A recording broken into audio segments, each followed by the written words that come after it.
est dimanche, comme chaque dimanche.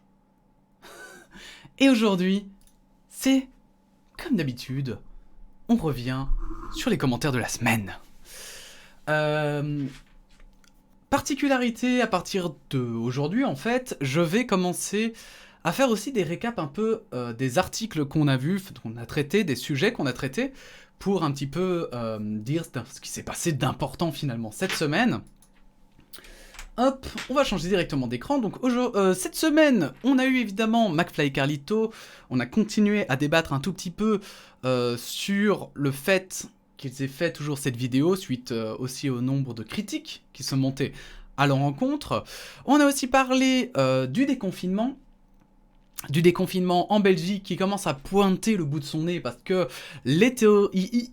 Il commence à faire des théories, il commence à penser au déconfinement, mais au vrai déconfinement, et ça fait plaisir. On a aussi parlé de la drogue, car on a fait un mini dossier sur la drogue. Il y avait un dossier très intéressant sur la RTBF. On a aussi parlé évidemment du MeToo un peu flamand, du nord du pays, du côté néerlandophone du pays. Les actrices flamandes qui dénoncent leur harcèlement, leurs harceleurs. Et pour terminer, un peu sur les infos les plus importantes. Oui, j'ai pas tout mis évidemment, je ne parlerai que des infos importantes. Et j'ai fait un mini dossier, simplement penser sur les boutiques temporaires. Parce que il fallait que ça sorte.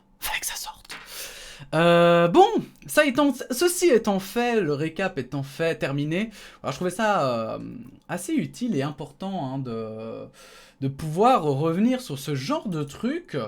Et ceci étant fait maintenant, on va passer évidemment aux commentaires. Aux commentaires de la semaine. Il n'y en a pas beaucoup, vous verrez, donc ce sera une vidéo finalement très courte. Hein, mais parfois c'est bien. Parfois c'est bien de ne pas passer 20 minutes... sur des sujets qui peuvent aller vite. On a d'abord, pour Astronogeek a raison, ce sont des vidéos qui font encore beaucoup de vues, et ça fait plaisir parce qu'il y a beaucoup de débats et de réactions positives. Je vais pas toujours revenir, maintenant c'est des vieilles vidéos, donc je vais pas toujours revenir dessus, évidemment, sur les commentaires. Mais il y a quand même des commentaires qui font plaisir, et notamment ici on a Raphaël qui nous dit « Le jour où toute la gauche sera comme toi, je repasserai à gauche ». Et non seulement ça fait énormément plaisir parce que c'est un peu le but de cette chaîne, je trouve que justement de manière générale, on a trop tendance à se cloîtrer dans une vision en se disant mon point de vue est le bon, et en plus les politiques aiment beaucoup ce clivage entre chacune de leurs personnalités parce qu'évidemment un politique pour se faire élire il doit se démarquer, c'est un peu comme un artiste pour réussir doit se démarquer. Dans la politique c'est la même chose. Et du coup, souvent, ils préfèrent faire un clivage, faire regarder, il y a eux et puis il y a moi. Et donc, voir ici quelqu'un qui semble trouver que le compromis ici est équilibré, ça fait plaisir. Donc merci beaucoup, mais je voulais aussi revenir quand même sur le fait que, en fait, simplement, c'est pas parce que, voilà, enfin, que ce soit la gauche ou que ce soit la droite, je pense qu'on a tous besoin on a tous besoin d'ouverture, et des deux côtés, il y a des gens ouverts. C'est vrai que en ce moment, c'est difficile, parce qu'il faut les trouver, et qu'il faut une certaine assurance, éloquence, une certaine aussi façon de pouvoir, justement, parler des sujets, etc. Parce qu'évidemment, on peut avoir un positionnement et être très ouvert, mais parler complètement à côté de ses pompes parce qu'on n'arrive pas à s'exprimer correctement, on n'arrive pas à correctement exprimer ses idées. Moi, le premier, hein, bien sûr, je suis impressionné qu'on soit bientôt à 100 abonnés parce que personnellement, si vous saviez l'estime que j'ai, parfois j'ai l'impression de raconter des trucs et je me dis putain, ils vont jamais comprendre. Et au final, ça a l'air d'aller, donc je suis rassuré. Mais voilà, effectivement, je pense que beaucoup de gens à gauche, comme beaucoup de gens à droite, pourraient s'entendre sur beaucoup de points, mais comme aujourd'hui, le clivage grandit à cause, entre autres, de certains politiciens, et qu'en plus, effectivement, il faut encore trouver les gens qui ont l'éloquence et l'intelligence de pouvoir mettre de l'eau dans leur vin, et d'avoir envie de débattre de tout, et avec tout le monde. Eh bien, effectivement, ça donne cet effet qu'on a une impression de rareté, quoi. Voilà pour ce commentaire, mais donc ne lâchez rien. ne lâchez rien, vous savez, pas la peine, vous savez, je le dis toujours, droite ou gauche, c'est indicatif, mais ce n'est pas une place, ça peut bouger, vous pouvez être un moment à droite, et puis plus tard, 10 ans après, à gauche, ou inversement. C'est fait pour ça, hein, ce ne sont pas des cases imperméables, ce sont des cases qui servent simplement pour aiguiller vis-à-vis de ses opinions, mais il ne faut pas avoir non plus de préjugés, simplement, juste parce que quelqu'un dit « je suis de gauche » ou « je suis de droite ». Alors, commentaire suivant, sur McFly et Carlito font-ils de la politique? Une vidéo qui a fait un peu réagir. Joe Survivor. Je vais rebondir sur... Qui a un joli mannequin écho. Non, c'est pas ça? Si, c'est ça. Hein. C'est les chats porte-bonheur au Japon.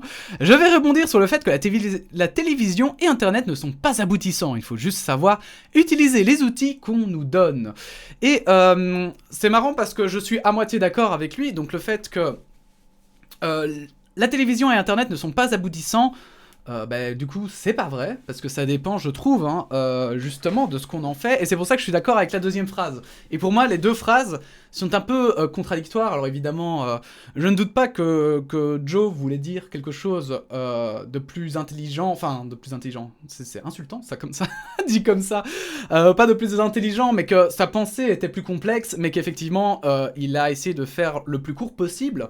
Donc c'est pour ça que, évidemment, à chaque fois que je lis des commentaires, d'ailleurs, qui sont comme ça, pour lesquels je comprends pas très bien le fond, j'essaye de répondre et de simplement essayer de répondre et de demander plus d'informations si j'arrive vraiment pas à comprendre, parce que c'est important. Et ici, justement, je voulais juste rebondir sur le fait qu'il faut savoir utiliser les outils qu'on nous donne.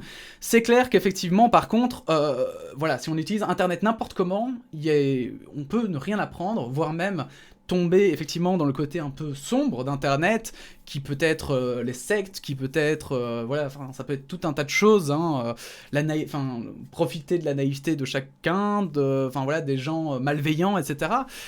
Mais c'est vrai que quand on sait les utiliser, pour moi, je trouve que justement, au contraire, je trouve que quand je parle, par exemple, aujourd'hui, avec des gens plus jeunes que moi, souvent, je suis étonné du nombre de sujets qu'ils connaissent, du nombre de choses pour lesquelles ils peuvent discuter, alors que parfois, je vais dire, des gens plus âgés n'arrivent pas à parler de ces sujets-là, ne les connaissent pas, ou ont juste entendu parler de loin, alors que les jeunes, ils sont là, ah ouais, à fond, ouais.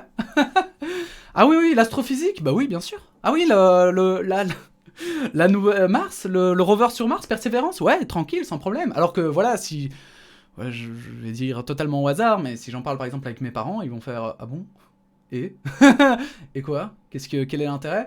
Voilà, il y a des trucs, je trouve que de manière générale, en fait, Internet a plutôt des aspects positifs que négatifs, parce que aussi, justement, pour les gens qui se sentent enfermés, surtout en ces temps de confinement, ça permet de faire des liens, malgré tout. Imaginez les confinements avant qu'Internet existe, ça devait être vraiment dur quand t'étais tout seul chez toi, comme ça, déprimé. Là, au moins, il y a un peu d'interaction, etc., mais donc voilà, je suis totalement d'accord sur le fait qu'il faut savoir utiliser les outils qu'on nous donne. Si vous utilisez un marteau pour scier une planche, vous n'y arriverez jamais. C'est la même chose avec Internet. Pour tomber sur des débats, sur des réflexions intéressantes, et je ne parle même pas de moi, hein, avec toute l'humilité que je peux avoir, c'est vrai qu'il faut chercher, il faut tomber sur les bonnes choses, et les choses qui nous conviennent aussi, évidemment. Et surtout, il faut toujours avoir du recul. Comme nous montrent les scandales d'ailleurs, qui sont habituels, parfois des scandales qui sont un peu... qui sont un pas important, comme on va dire McFly et Carlito et Macron, on s'en fout un peu, au fond, on s'en fout, vous voyez, je veux dire, dans le sens, personne regarderait cette vidéo, vous regardez pas cette vidéo, vous n'aurez rien perdu de votre vie, si vous les aimez, vous regardez, bah tant mieux, vous serez bien divertis, mais...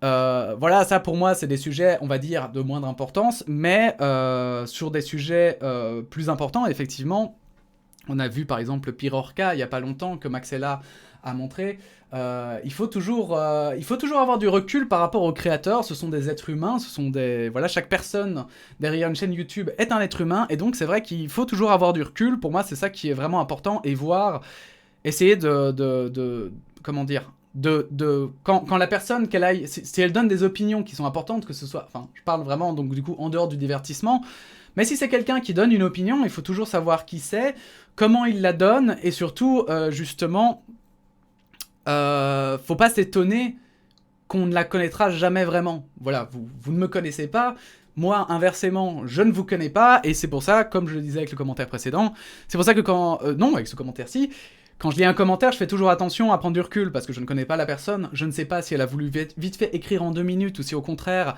elle a du mal à s'exprimer, peut-être, et c'est les gens qui ont... Enfin, moi j'ai beaucoup pâti, à un moment donné, de ne pas pouvoir correctement m'exprimer, ça m'a beaucoup... fait, je vais dire, souffrir un peu, entre guillemets, parce que j'essayais de dire des choses et on me comprenait pas. C'était hyper frustrant, et donc je pense qu'il faut... C'est important d'avoir toujours un certain recul par rapport à une personne qui donne une opinion ou qui donne des informations qui pourraient avoir des effets sur notre vie. Voilà. Après... bon, si ce sont juste des artistes, voilà, c'est pour ça que McFly et Carlito, je trouve que c'est... Voilà, c'est un débat hyper intéressant. Maintenant, ça doit rester de l'ordre du débat d'idées et de chacun qui peut faire un positionnement. Maintenant... Leur choix, pour moi, faut arrêter d'en discuter pendant 10 ans. Ils font les choix qu'ils ont envie aussi. Et ils n'ont pas non plus fait un pax avec le diable. Ils font du divertissement avant tout. Et pour eux, voilà. Je vous reconduis sur la vidéo d'ailleurs du Roi des Rats, qui fait une excellente vidéo sur le sujet.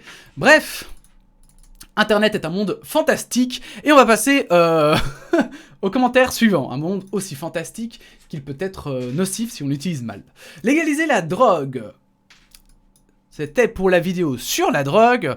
Et c'est The Voyageur qui nous dit, si on commence à avoir l'habitude d'entendre ce nom ici, ça fait plaisir. Si la drogue devient légale, je ne pense pas que ceux qui la vendraient voudront la vendre légalement. Il faudrait qu'ils payent des impôts sur un produit qui n'y était pas soumis. Pour gagner autant d'argent, ils devront vendre plus cher. Le prix sera-t-il contrôlé? Les anciens vendeurs de drogue ne préféraient-ils pas vendre autre chose d'illégal? Et je trouvais la réflexion très intéressante sur le débat sur la drogue.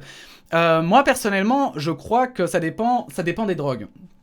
Maintenant, il est clair qu'il y en a qui voudront toujours tricher et avoir juste un max de thunes en pensant qu'à leur gueule. Mais je pense aussi qu'il y a beaucoup de gens qui vendent de la drogue pour un peu... voilà, pour un peu s'en sortir... Enfin, je vais mettre des guillemets, mais pour s'en sortir. Et surtout ici, on a vu qu'il y avait beaucoup de gens qui vendaient finalement de la drogue parce qu'ils y étaient eux-mêmes addicts. Donc pour cette partie de la population-là, je ne pense pas que ce sera le cas si on légalise la drogue, mais c'est vrai qu'après, pour ce qui est, je pense, guerre de gang, etc., enfin, on va le dire un peu comme ça, je pense qu'en fait, eux, le problème, c'est plus qu'il y ait des mécanismes légaux qui leur permettent de continuer leurs actions, je crois. Je m'explique, mais par exemple, aujourd'hui, il devient de plus en plus difficile d'avoir de l'argent liquide, et surtout avec le Covid et le confinement, et donc du coup, on pourrait imaginer effectivement... Enfin, ça veut dire que du coup, ces groupes ont probablement des comptes en banque.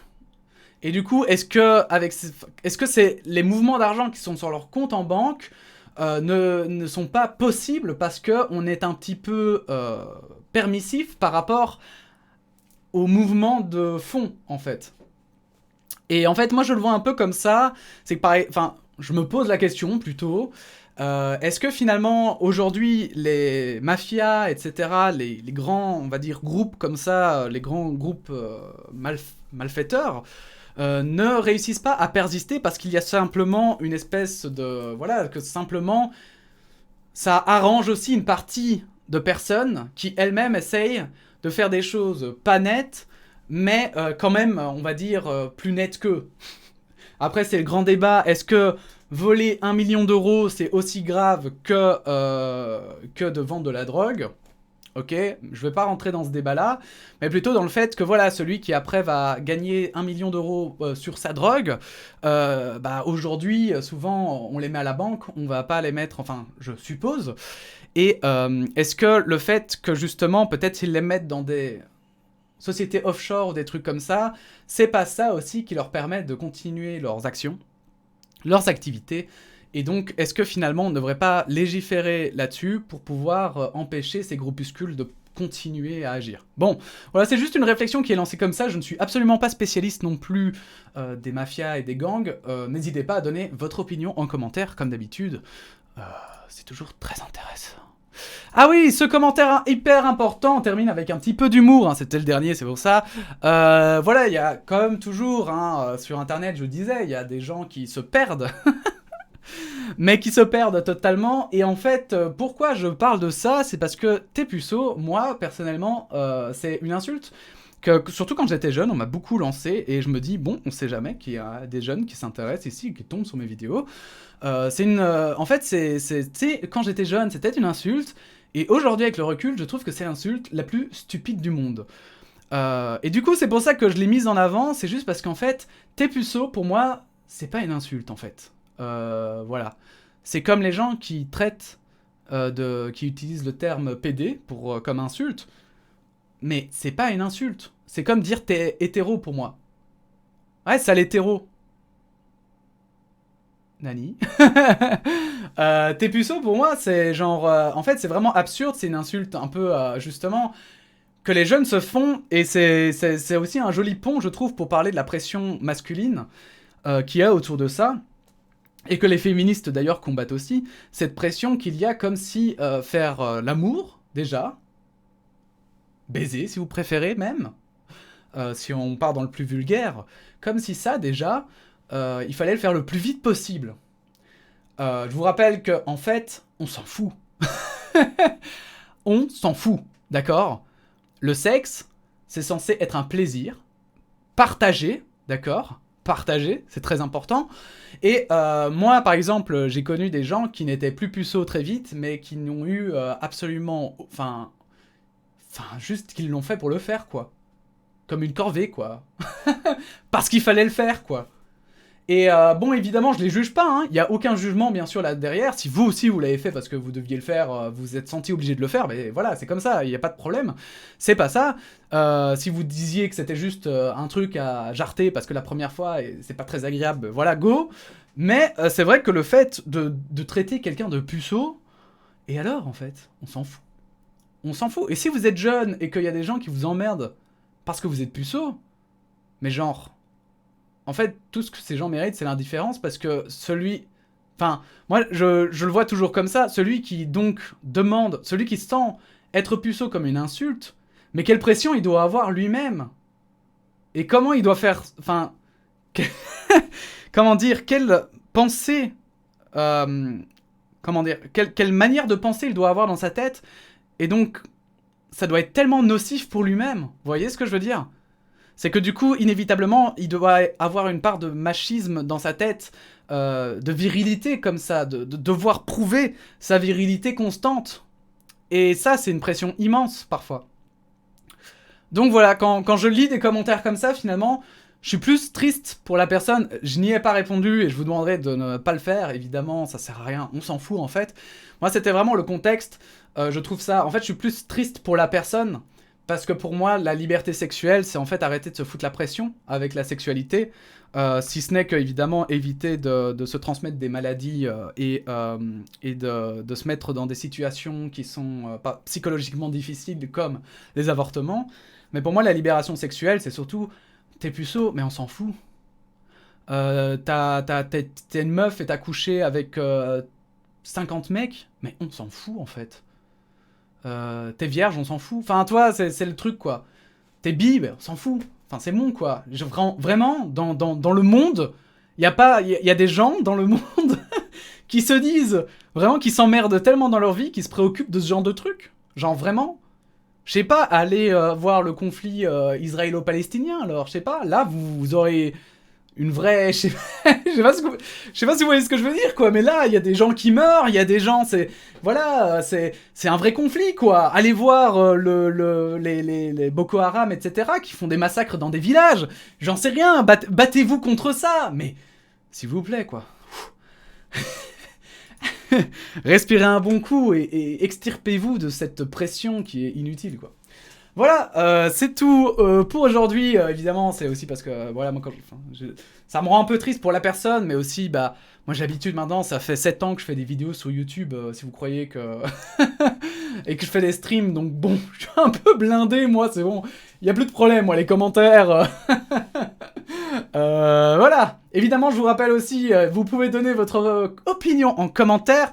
Je vous rappelle évidemment que, bon, ici c'est des insultes envers moi, donc je m'en fous complètement, mais si ce sont des commentaires qui ne sont pas constructifs, j'essaie quand même de les supprimer. Si vous insultez entre vous, ça par contre, c'est supprimé direct. Donc voilà quand même, parce qu'il faut un minimum de modération, je crois, dans les débats pour qu'ils restent calmes et constructifs et intéressants. Voilà, n'hésitez pas à vous abonner, liker, disliker, et puis on se dit à bientôt pour une nouvelle vidéo d'actu. Voilà, à bientôt.